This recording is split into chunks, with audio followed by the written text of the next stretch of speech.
꽃으로도 때리지 마라. 62년 만에 사라지는 자녀 징계권. 이르면 내년 초부터 자녀에 대한 부모의 사랑임에는 더 이상 법적으로 허용되지 않는다. 부모의 자녀 징계권 조항을 삭제한 민법 개정안이 국회 본회의 통과를 앞두고 있어 내년 초부터 자녀 체벌이 원칙적으로 금지될 예정이다. 아동학대 예방에 긍정적인 영향을 줄 것으로 기대되는 가운데 일각에선 자녀 훈육에 대한 우려의 목소리도 나온다.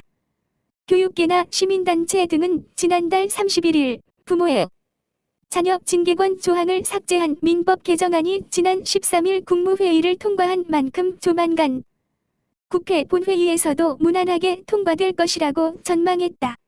이렇게 되면 큰 변수가 없는 한 민법 제정 62년 만에 부모의 징계권은 현행법에서 사라지게 된다.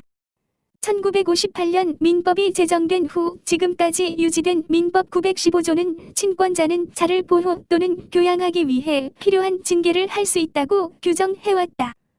법무부는 지난 8월 부모의 체벌이 아동학대 사건으로 이어지는 것을 막고자 민법에 명시된 징계권을 삭제하는 민법 개정안을 입법 예고했다.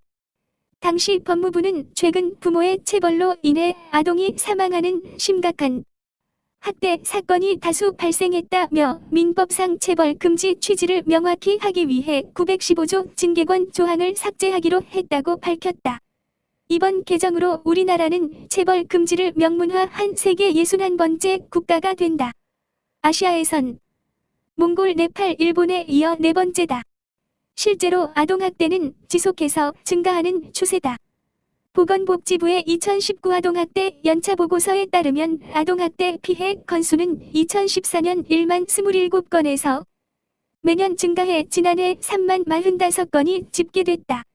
2017년에 2만 2,367건으로 첫 2만 건을 기록한 지 2년 만에 3만 건을 넘어선 셈이다. 아동학대는 주로 부모에 의해 이루어졌다. 지난해 학대 행위자가 피해 아동의 부모인 경우는 전체 피해 건수 중 75.6% 22,700건으로 대부분을 차지했다. 학대 행위가 발생한 장소 역시 피해 아동의 거주지가 79.5% 23,883건으로 가장 많았다. 아동학대의 증가 추세는 2014년 아동학대처벌법이 제정된 이후에도 나아지지 않았다. 검찰에 접수된 아동학대 사건의 구속률은 2015년 3%, 2016년 4%, 2017년 2%, 2018년 1%, 2019년 1%에 그쳤다.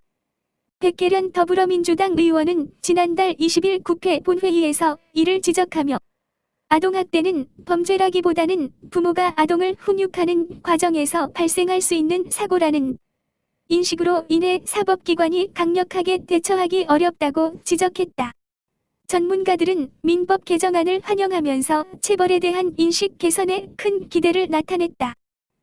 공혜정 대한아동학대방지협회 대표는 어려서부터 가정 내 체벌을 익숙하게 겪어온 부모 세대들이 체벌이라는 폭력에 무감각한 것이 가장 큰 문제라며 이번에 개정된 민법 개정안은 선언적인 의미가 크지만 이를 토대로 부모의 자녀 체벌과 아동학대에 대한 인식 변화가 이루어질 것으로 기대된다고 말했다. 지금부터는 민심이 소리 듣고 가실게요. 민심은 천심입니다. 시작할게요. 포괄적 차별금지법 제정에서 동성애 교육 반대나 성전환 수술 반대하는 부모들에게 아이들에 대한 부모의 양육권 박탈 멀지 않았네요. 이제 우리 아이들이 전교조 산악 공산당 정권 정신교육원으로 보내지겠구만. 멍청한 것들아, 훈계랑 폭력이랑 구분을 못해서 삭제하나? 정말 돌머리들만 모여있나?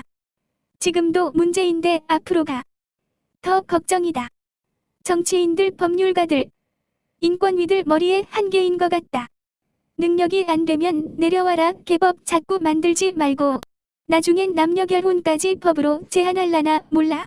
법률 만능주의로 가는구나. 국회에 입법권을 제한해야 한다.